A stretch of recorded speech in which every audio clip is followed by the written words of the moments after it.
Representative McLeod. You have been so very vocal. Of course, we know you. We hear your passion still. You've been vocal about educating the public, which we appreciate, and you're very committed to the community instead of just being a politician. What gives you, which you've already shared, but just give us a little bit more. What gives you that extra passion? And I mean, especially now in this climate, we have a climate we're just like, you know, people are unsure. I'm a mother and I'm also a grandmother now. And so somebody made it possible for me. And you don't say thank you by not doing, right? The best way to say thank you is actually by your actions and how you do things. And so for the people that have come before me, my grandmother, Dr. King, Malcolm X, those people that have fought the battles for us to stand here today and be able to speak up, I'm grateful for it. And the only way you really say thank you is by leading by example and actually doing and making things happen. So that's my passion. And you know, I can't, my grandmother could not read and write. And I went down to the well, she could not. She had 8 kids. My father is one of them. And she did her very best to make sure all 8 kids had some education. You know, and for that, I'm truly grateful. This is a woman that did not want to read and write, but she knew the importance of that, making sure that they could read. Because I can't imagine looking at any kind of object and not being able to read what's on it.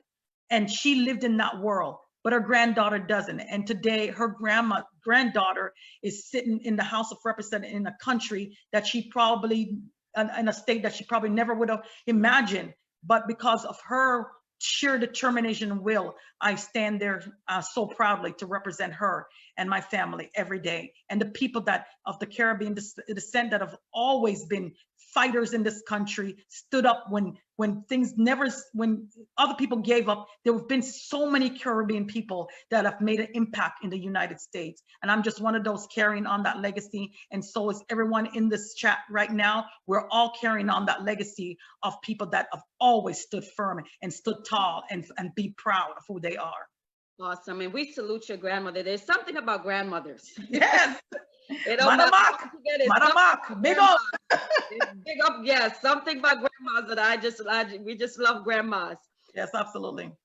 Why is this election so important for everyone to go out and vote this November 2020?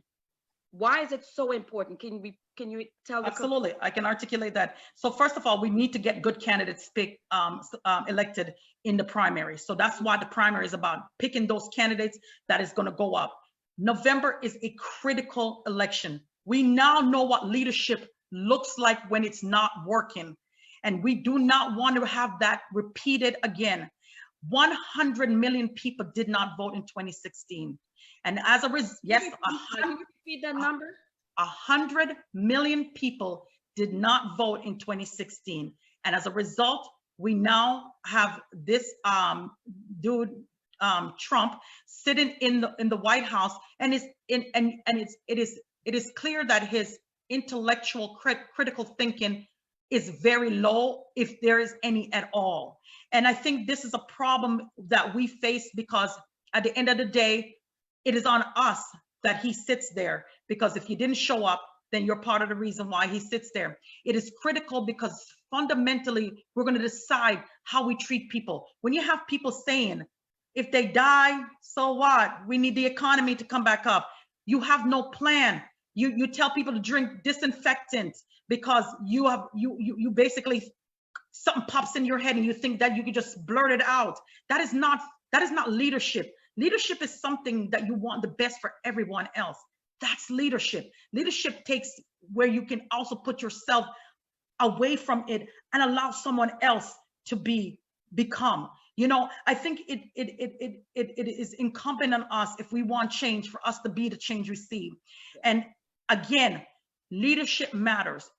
Who you have in the city as mayors, who you have as county commissioners, who you have as a state representative, who you have as a governor, who you have as Congress, who you have sitting in the presidency. And the presidency is one branch of a federal government, but it is a branch of government when it doesn't provide the leadership, almost deteriorates every other branch in the government. And especially if the other branch of government also decide to coalesce behind something that is not working. And I think it's important for us to recognize that our vote matters, because every day they try to make sure they take it away from you. And if you don't believe me, I sat in the deposition in a courtroom for ruling on my district, which was gerrymandered in an off-year election, was not census year, so there was no need to change the lines. But because African Americans were registering to vote more than whites in my district, all of a sudden the lines were changed to basically dilute African American votes, and that's called gerrymandering. And basically what they did was crack my district. Instead of saying I'm embracing representative democracy. This country fundamentally was birthed on the concept of a country who England, whose people said they were unhappy with religious reasons, economic reason, and they were looking for someplace else. They disenfranchised a group of human beings that were already here on this continent, and then they took another group of people and enslaved them. So this country has a raw history of where it's coming from. It is important for us to understand in history and how it actually plays a part in our today policies and things, because we weren't at the table. We weren't part of the policy making. And so at this point in time, that is why it was so important for me to be at the table. That is why it's so important for people to elect people that you think is going to serve your best interest at the table. And if you can't find someone to represent you, then you stand up and you run. And we appreciate that you are at the table with us. We appreciate that you are standing at the table, standing at the table as, and if I'm mistaken, are you the first Caribbean? Yes, I'm the first Caribbean person to serve in the Georgia House of Representatives. Born. So I don't know, some people might have had, Caribbean heritage, but I'm the first born. I was actually born in Jamaica. And the magnitude that you're fundamentally, this society, the roads you drive on, clean air, clean water, that's all being paid for by your money, because government workers are the ones that fundamentally work in these facilities. We pay people in government to do this. Your money is running this, is the engine of our society. And for anyone to feel bad about, if you ever need help, to feel bad about it, don't, because the big businesses don't, because they have no qualms. When they run into trouble, the first people they come to is the taxpayers. Taxpayer, yes. And thank you once again. Thank you so much for continuing to educate the community. So let's go to this question. So now we're in this pandemic, COVID-19, unexpected. I literally I came back a week from Guyana, which I wish I had stayed there. But I have my family. And then I got shut in. Came back with all the good plans, and we got shut in. So the primary, of course, in the middle of primary, we have an election as well. Absentee ballots. Okay. I received my absentee ballot. Number one, when I saw it, I was like, okay, I don't understand the absentee ballot. And then there's no stamp. And I thought of the people who is going out during this time to buy a stamp. So my question is to you, tell us, do you agree with the absentee ballot, people sending in those, and can they actually send it in without a stamp? Okay, so let me think. There's two steps to this process of absentee voting. One is the application. Okay. So you have to actually fill out the application and request the ballot. So if you have not yet and you want to vote by mail, you're going to have to fill out the request for the ballot. So you fill out the request for the ballot, and in Gwinnett County, you actually can go on the site, fill it out online, and then print it off, or you can print off a copy offline. You can also go down to the Board of Election and actually pick up the paper form, fill it out, and request your ballot. In a primary, this is another thing, most people don't understand the difference between a primary and a general election. In the state of Georgia, we do not register people by party. So the only time you start getting recognized as being a Democrat or Republican or independent is the fact that you go and vote in a primary and you actually request the ballot of your choice. So I'm a Democrat, I request a Democratic ballot. That is how I start trending if I'm a strong Democrat or a leaning Democrat, and most people don't understand it. So in a primary, you will actually identify yourself as a Democrat or Republican. Those are the two parties. Nonpartisan ballots, will only contain the judicial candidates. So don't ever pull the non-partisan, because you're not going to get all your candidates to vote for. Pull a Democrat or Republican ballot, then you can actually get your judicial branch. It will be on those ballots as well. In completing an absentee ballot, and where I think about absentee ballot voting, I actually think it's the most safest ways to vote is using the ballot. The electronic ballot, first of all, it can be manipulated. It's electronic, so people can mess around with codes. The other problem is you can't recount it. So with the absentee ballot, the thing is you can get it recounted. It's like, so for me, I had a recount, and all I can do was trust that the electronic card was counted right, because I can't count it. But if in the case of where you have a paper ballot, you can actually audit that process. You can actually do the count yourself, right? And so that's why it's important for us to use the paper ballot. Also, most people don't know you can actually track your ballot. There's a website, My Voter Page, mvp.sos.ga.gov. That's myvoterpage.secretaryofstate.georgia.gov.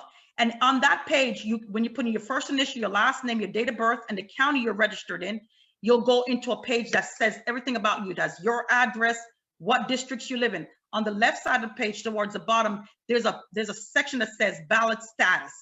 And you can actually pull that ballot status up, and it will tell you where in the process your ballot is or your application is. Now, a lot of concerns because some of these counties are not moving quickly enough. If you haven't gotten your ballots, either the application or the ballot, you might want to consider voting in person. If you go to vote in person and you had requested an absentee ballot, I will definitely make sure you tell the person that you're in person voting with that you had requested an absentee ballot, that it didn't show up. Then they'll give you an affidavit, and then you can vote electronically. So there's always going to be a way. Do not give up on voting. You can vote in person if you haven't received your ballot. We're really trying to get people to get more comfortable with the paper ballots, because COVID-19 is probably going to be around for a while. Yeah. And we cannot allow democracy to go down the tubes, because we already have a dude that is actually trying to be a autocrat. He wants to basically run like he's a monarch.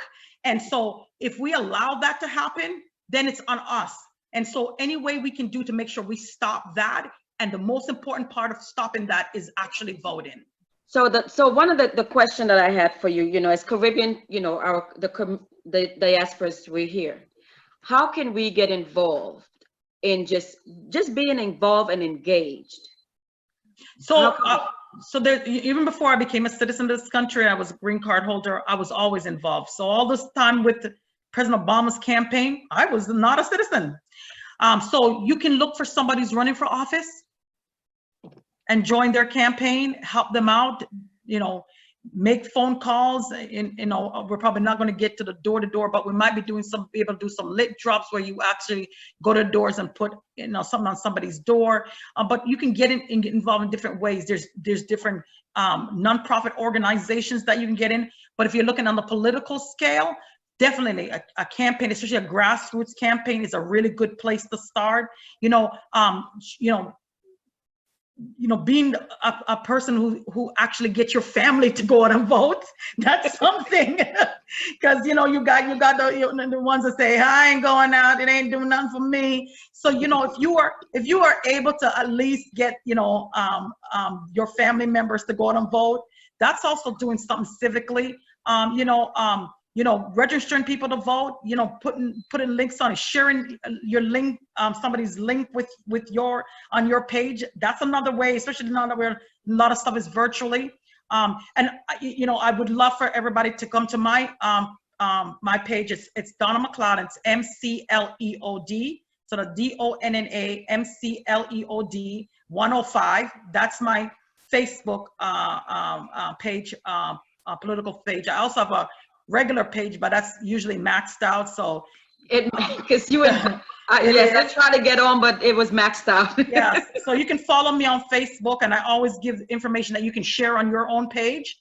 And I'm on Twitter. And the important thing is on Twitter is I'm Rep, REPDONNA MCLEOD. Again, MCLEOD. And on IG, I'm also Rep Donna Mcleod, same spelling. So you can follow me on all three of those social media. And again, if you want to go to my webpage, you can also sign up for my newsletter. I do a weekly newsletter in which I basically send out information that people can use. Again, being civically engaged is about making sure that you know what's going on in your community and anything you can see that you can do to help. You know, it could be that somebody's doing a food drive and you can help, you know, help give up the food. That's things you can do. So just get involved and just, you know, you can check out Eventbrite. You can always, you know, just see other people's pages, see what's going on, extend yourself and just be a humanitarian, and that's being civically engaged. Sign up to the Caribbean Georgia website. We have a lot of resources on there. We are updating. Our amazing Christine, our PR team, is doing a phenomenal job. So we are really to get the community engaged. These, you know, you can go to the website, go to our YouTube channel, and just sign up and get information, because that's what we're going to be working on. Chris, I filled out the absentee ballot and I sure was confused. When is the deadline to send in the absentee ballot? And one of the things that I noticed is that a lot of write-ins for candidates, and so you tend to not know who is running when you get that absentee ballot. And those are two things that I would want to know. Okay, so for the ballot itself, make sure you're reading the instruction carefully. It's a bubble-in selection of the candidates. So you want to make sure you clearly select your candidate. The ones that say write-in, so usually there is a spot for write-in in any case, even if there's people in there. So if you don't want to vote for nobody in that category, you can actually write in a candidate. And that could be somebody you just choose out of your head. You can even put your own name. Ooh, Samantha. So you can actually write in a candidate. So some of the judges I didn't know. And I actually know an attorney who I think would be a great judge. I actually wrote her name because she actually ran for judge in 2016. But that's the whole idea of writing is if you are not comfortable with the person that's on the ballot, even if it's, because sometimes they're not challenged. So you have no choice. The other thing you can do if you're not sure about a candidate is actually Google the person's name. It'll tell you where their website is. And you can actually, I know this is for the folks that are really good with computers, right? You know, I have people in my district that still use a flip phone, and that's the truth. That's why I constantly fight for folks, because I know everybody's not in the same positions. And so even early voting, even though we have early and Sunday vote and Saturday vote, for some people that still doesn't work for them because they work shift work. And so, that Sunday could be the only day they have off, and they're tired and they just want to sleep. So that's why we're constantly looking at making sure that we give as many choices. So as far as the absentee ballot and blank spaces, that is something that if there's nobody challenging the person, you can write somebody in yourself. Some people actually didn't make the ballot, so you might get information about a person who said they're running.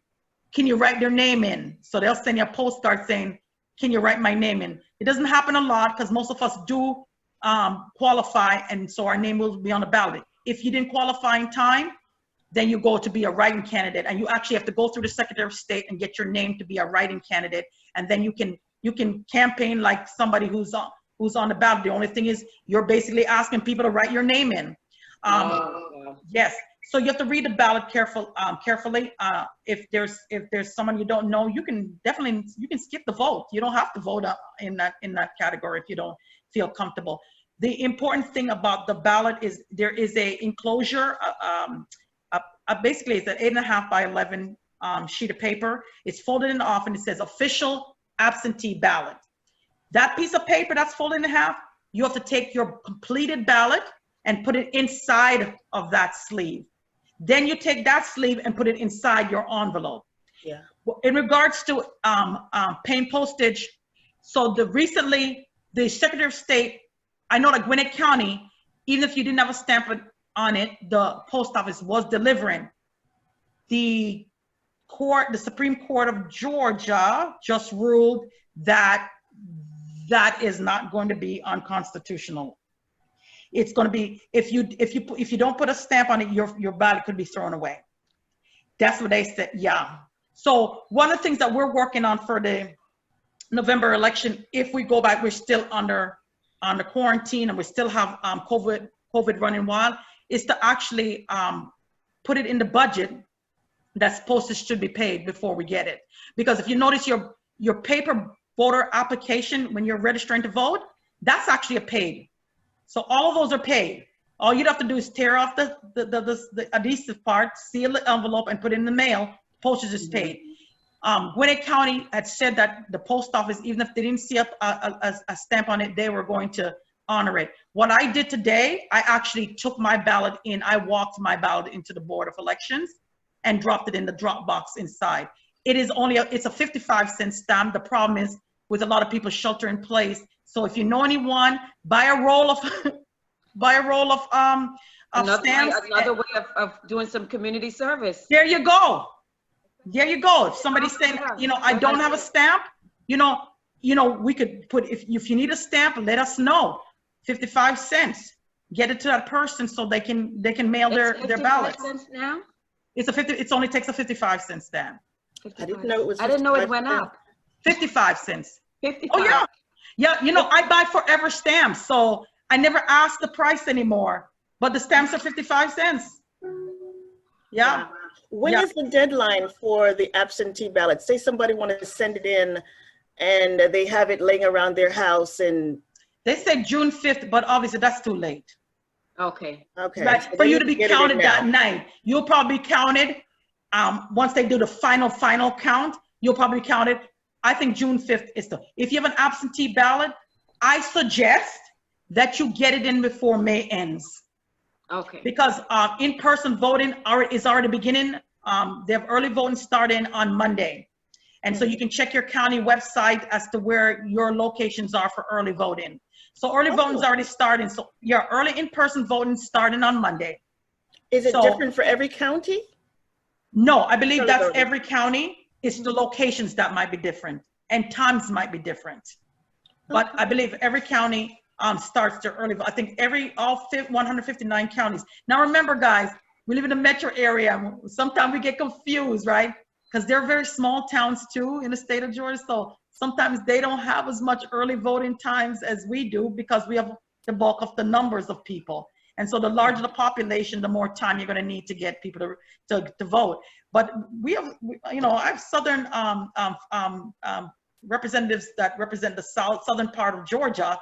You're talking about some very small rural areas that don't have the kind of coverage. So, they might only do 1 week of early voting, So you have to check your. So my other question is, so I sent in the absentee ballot.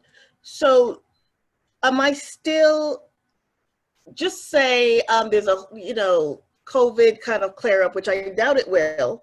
Do I still go out in line when I send out my absentee ballot, or Okay, so that's why I was my absentee ballot, that's it? So that's why I was telling you, the mvp.sos.ga.gov, you can actually track the ballot, right?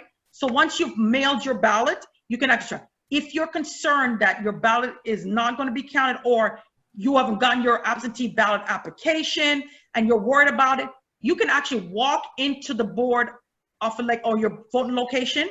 They will give you what they call an affidavit. And you say, I haven't received my ballot, or I'm still waiting for an absentee ballot application and I want to vote. And they'll say, okay, here's an affidavit. You sign the affidavit and you will be able to vote electronically. Okay, so we can now vote electronically. Yeah, starting on Monday, in-person voting. Wow, Please, right. There's no reason not to vote, all right. No reason at all. Please wear your PPEs, wear your gloves, wear your mask. Hopefully, there won't be a lot of line because hopefully a lot of people already took advantage of the absentee ballot, because I know a lot of people are still waiting for their their ballot itself. So I'm saying if you don't see your ballot by like the 25th of May, I would start worrying about if I'm going to get that ballot. And if you do receive your paper ballot in the mail, but decide you want to vote in person, take your paper ballot with you to the Board of Elections or the polling location, give that ballot in, and you can vote electronically. Okay, Awesome, that's awesome. wonderful information. So we're going to definitely put it on the website, put that information for the public to know on our social media. Yeah. Once again, Representative Mcleod, I mean, we cannot just say thank you enough for just coming on the Caribbean Association, our first Zoom, just to inform and educate the community, because that's what we're here for, is to educate the community. And we thank you for being passionate, for being someone that is for the people. And not, I consider you not a politician, but you are for the people. You are working for the people. You guys are being such great hosts with the Caribbean Association. I appreciate you feeling that I'm an example for our community. And that is the greatest compliment, because when you walk in your own space, you just want to do the right thing. And when you're recognized by your people for doing the right thing, it makes you feel really proud. So I'm very honored that you guys think, and that you're willing to make sure that our community is educated. Our community needs to make sure that we are here, we're counted. The other thing that I want to do is about being counted on the census. Okay, so on the census, there's a spot that says, "Hey, you're from the Caribbean? Where y'all from? Where you from? Where you come from?" So you write down, you block it in, you say you're Black and you're Jamaica, or you're from Guyana, or you're from Trinidad. Make sure you call out. Enough respect. So make sure you get counted. It is always important for us to be counted, and that is, again, your most powerful gift you have in this country that you give to each other is that vote. That is the gift we give to each other, because all of us are here together trying to make it, trying to live a life that we can feed our families, take care of our families, and if we're ever in need, that we can get some help. So we're here for each other, and that vote is the only way that we actually solidify that we're here together. And I want to just say that as a Caribbean woman, and as a woman, I'm proud every day. When I walk into that chamber, I walk in with dignity and pride, because I know that I have a legacy behind me, and I stand on the shoulders of giants. So for that reason alone, I never walk with my head down. And again, for being here and getting an opportunity and being in this moment in time and an opportunity to actually be able to speak to my people and get them to understand the importance, I'm grateful and I'm honored to do that. And so I thank you guys for inviting me. And again, big up to the massive. And guess what? We in at the house. We're not the house, so we're not going away. And as long as you stand with me, I'm standing with you. Thank you, guys. Woo, thank you so much. Awesome. Thank you.